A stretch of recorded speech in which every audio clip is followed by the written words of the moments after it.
The air in the small apartment was a permanent resident, thick with the ghosts of yesterday's worries and the damp chill of tomorrow's. Clara breathed it in, a familiar weight settling in her chest.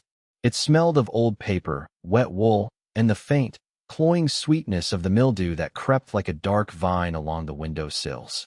Every sound was magnified in the quiet desperation of the space.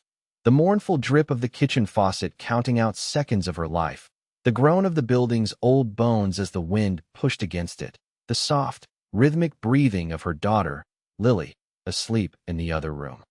Clara stood at the sink, her hands submerged in lukewarm, soapy water. She scrubbed at a plate with a worn-out sponge, her gaze lost somewhere in the grimy pane of glass that looked out onto a brick wall. Her reflection was a pale, tired ghost she barely recognized. The lines of fatigue around her eyes seemed etched deeper each day, a roadmap of her constant struggle.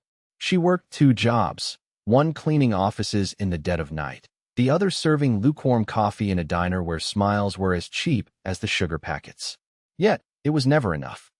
The stack of bills on the corner of the counter was a silent, accusing monument to her failure. At the very top, stark and demanding, was the overdue rent notice from her landlord, Mr. Sterling. His name alone was enough to send a cold spike of dread through her. He was a man who wore expensive suits that seemed out of place in this decaying building, a predator who circled his territory with a smile that was all teeth and no warmth. His politeness was a thin veneer over a core of cruel entitlement. She dried her hands on a threadbare towel, the fabric rough against her chapped skin. Her quiet dignity was a shield, thin but fiercely held. She was a good person, a good mother.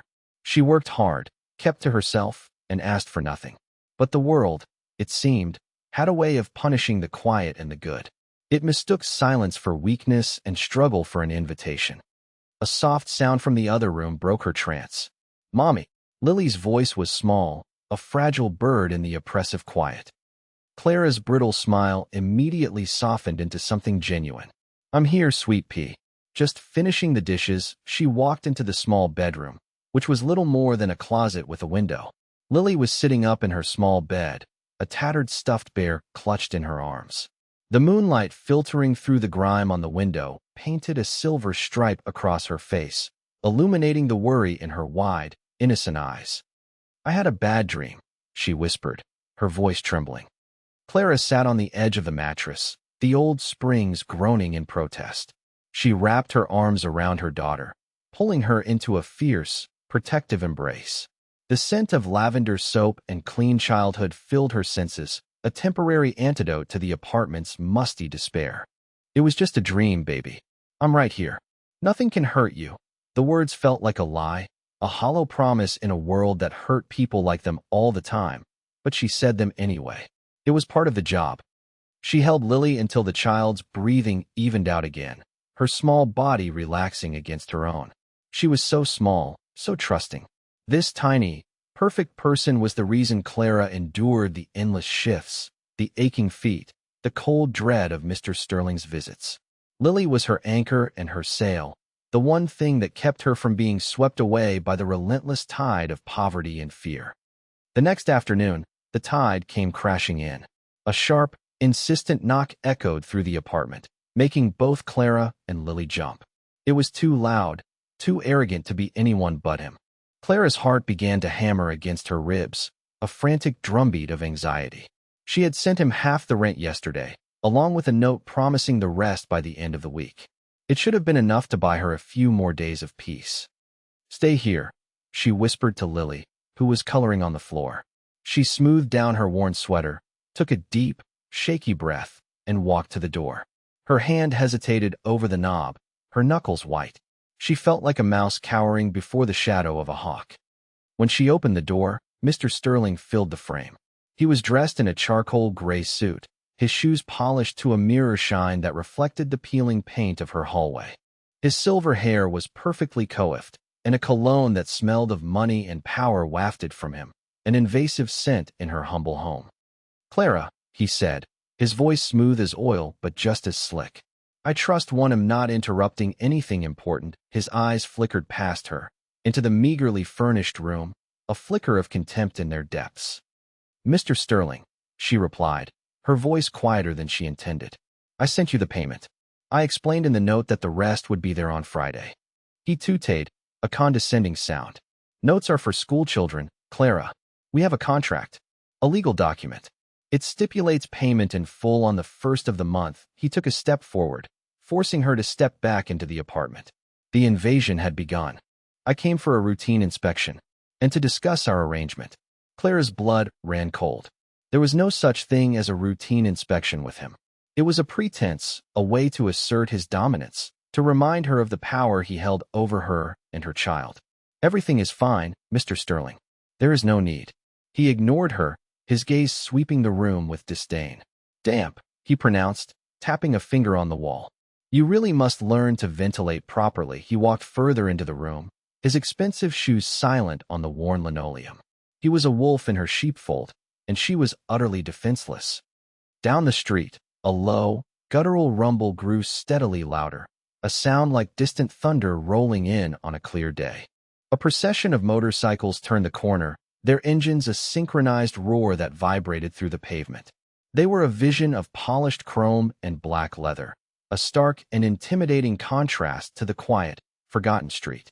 The Iron Sentinels Motorcycle Club was passing through, an unpredictable force of nature that the neighborhood residents watched with a mixture of fear and fascination. They pulled to a stop across the street from Clara's building, their engines idling down to a deep, throbbing hum. Men with faces like road maps and arms covered in intricate tattoos dismounted. They moved with a quiet, deliberate confidence, their leather vests bearing the club's patch, a stoic, iron-faced knight. They were simply taking a break, stretching their legs on a long ride, but their very presence shifted the atmosphere of the entire block. They were a wall of silent, intimidating power. Inside the apartment, the tension had coiled into a tight, suffocating knot.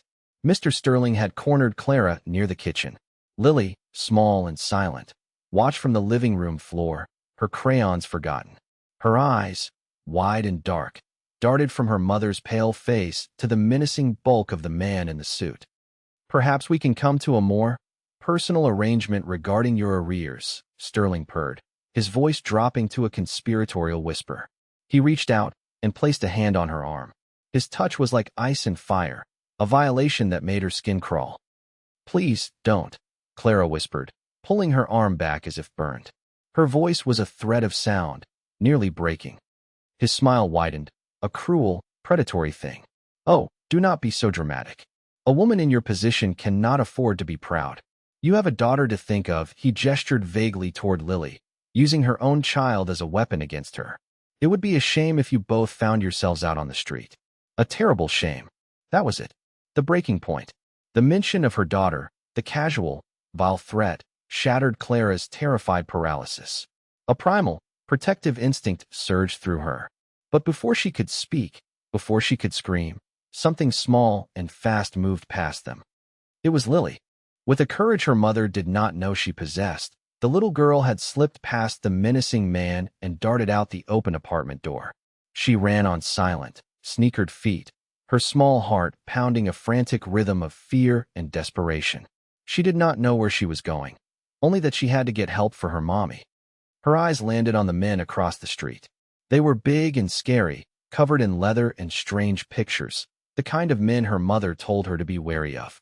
But the man in her house was scarier. His smile was the smile from her nightmares.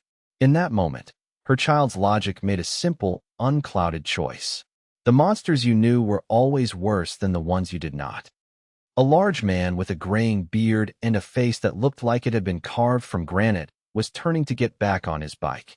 His name was Stone, and he was the president of the Iron Sentinels. He was about to signal for his men to move on when he heard it. A tiny, desperate voice. Please, please don't leave yet. Stone stopped, every muscle in his body freezing. He turned slowly, his gaze falling upon the small girl standing on the sidewalk, her hands twisted together, her face a mask of pure terror. She was looking right at him. The plea was for him. His eyes, which had seen more trouble and violence than most, softened with a flicker of concern.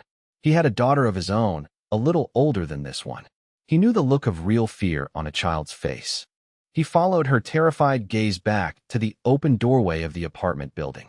He saw a well-dressed man looming over a pale, frightened woman. He saw the man's hand reach for the woman again. He saw everything he needed to see. Without a word, Stone nodded once to his sergeant-at-arms, a giant of a man known as Grizz. The decision was made. The code was activated. You do not frighten children. You do not corner women. Not on their watch. Stone moved with a speed that was surprising for a man his size. He crossed the street in a few long, purposeful strides, the heavy tread of his boots a warning bell on the pavement. Grizz and two other bikers fell in silently behind him, a phalanx of leather and muscle. Mr. Sterling heard the footsteps and turned, his irritation clear. What do you want? This is private property. His voice was sharp, accustomed to being obeyed. Stone did not stop until he was standing directly in front of Sterling, his sheer presence a physical force. He was shorter than the landlord, but broader, denser, radiating an aura of absolute, unshakable authority. He simply looked at Sterling, his eyes as cold and hard as river stones. He did not need to raise his voice. The little girl asked us to stay, Stone said, his voice a low, gravelly rumble. So we're staying. He then shifted his position slightly, a subtle but significant movement. He placed himself between Sterling and Clara, creating a human shield. Grizz and the others fanned out, flanking the doorway, effectively boxing Sterling in. The power dynamic in the small apartment hallway had just shifted, violently and irrevocably. The wolf was no longer the most dangerous predator in the room. Mr. Sterling's face flushed with anger and disbelief. He was a man of influence, of wealth.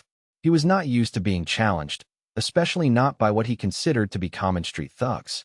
His arrogance blinded him to the real danger he was in. I don't know who you think you are, he sneered, puffing out his chest in a pathetic display of dominance. But you need to leave now. I am in the middle of a private business transaction. If you don't disperse immediately, I will call the police and have you all arrested for trespassing and harassment. Stone did not even blink. A small, humorless smile touched the corner of his mouth. He simply glanced over his shoulder at Grizz. You getting this, Grizz? Grizz held up his phone, the red light of the recording indicator glowing brightly. Every word, Prez. Crystal clear. Sterling's bravado faltered for a fraction of a second. The calm, organized nature of their response was not what he had expected. He had anticipated shouting, posturing, a brawl he could easily spin to the authorities. This was different. This was controlled. Recording me is illegal, he blustered, his voice rising in pitch. I'll sue you. I'll sue your entire pathetic little club into oblivion. I have lawyers who would chew you up and spit you out before breakfast. Threats, Stone observed calmly, his voice still low and even. He took a step closer, forcing Sterling to take an involuntary step back. You came into this woman's home. You cornered her. You threatened her in front of her child. Now you're threatening us. Seems to be a pattern. Behind the formidable barrier of Stone's back, Clara pulled Lily close, her body trembling with a mixture of terror and a strange, burgeoning hope. These men, these intimidating, dangerous-looking angels in leather, had appeared from nowhere. They had listened to her daughter's tiny voice when the rest of the world was deaf. Enraged by his loss of control, Sterling made a fatal mistake. He lunged, trying to push past Stone to get to Clara, perhaps to grab her as a shield or simply to reassert his authority through physical force. Get out of my way, he shouted. He might as well have tried to push over a brick wall. Stone did not move an inch. But Grizz did. With a speed that defied his massive size, he shot out a hand and clamped it onto Sterling's shoulder. It was not a punch or a shove. It was a simple, absolute seizure. Sterling's forward momentum stopped instantly, as if he had hit a solid object. He cried out, a sharp yelp of pain and surprise. I'd stand still if I were you, Grizz rumbled, his voice like rocks grinding together. His grip tightened, and Sterling's face went pale, the bones in his shoulder grinding under the immense pressure. My phone, Stone said, not taking his eyes off Sterling's panicked face. One of the other bikers, a wiry man with a scar running through his eyebrow, wordlessly handed Stone his phone. Stone dialed a number from memory. Patch, he said into the phone. I need a workup on a landlord. Name Sterling. Arthur Sterling. Building at the corner of Elm and 3rd. Yeah, that one. Dig. I want to know everything. Bank accounts, other properties, complaints. especially complaints from female tenants. Call me back in 10-inch. He hung up without waiting for a reply. The efficiency was terrifying. This was not a gang of disorganized brawlers. This was an organization. They had resources. They had a network. Mr. Sterling's world, built on the illusion of his own untouchable status, began to crumble around him. The fear was now clearly visible in his eyes, replacing the arrogance. "You can't do this," he stammered, his voice thin and reedy. "This is vigilantism. It's illegal." "So is extortion," Stone replied coolly. "So is assault. We're just concerned citizens, helping a neighbor." He looked over at Clara. "Ma'am, has this man ever threatened you before?" Clara, finding her voice at last, nodded. "Yes," she said, the word coming out stronger than she expected. "Every month. He always finds a reason to visit, to make threats. He says he knows people, that no one would believe me." Stone's jaw tightened almost imperceptibly. "Anyone else in the building?" An elderly woman from the apartment next door, drawn by the commotion, peered out her door. She saw the bikers, saw Sterling held in Grizz's grip, and a lifetime of fear gave way to a moment of courage. "Him," she called out, her voice frail but clear. "He's a monster. He tried the same with my granddaughter when she visited. Said he'd evict me if she made a fuss." One of the bikers immediately and gently approached the woman. "Ma'am, would you be willing to say that to a police officer? We'll stay right here with you. No one will hurt you." The woman looked at Stone, at the protective wall they had formed around Clara, and nodded slowly. "Yes, yes, I would." Just then, Stone's phone buzzed. He answered it, listening intently for a moment. A dark expression crossed his face.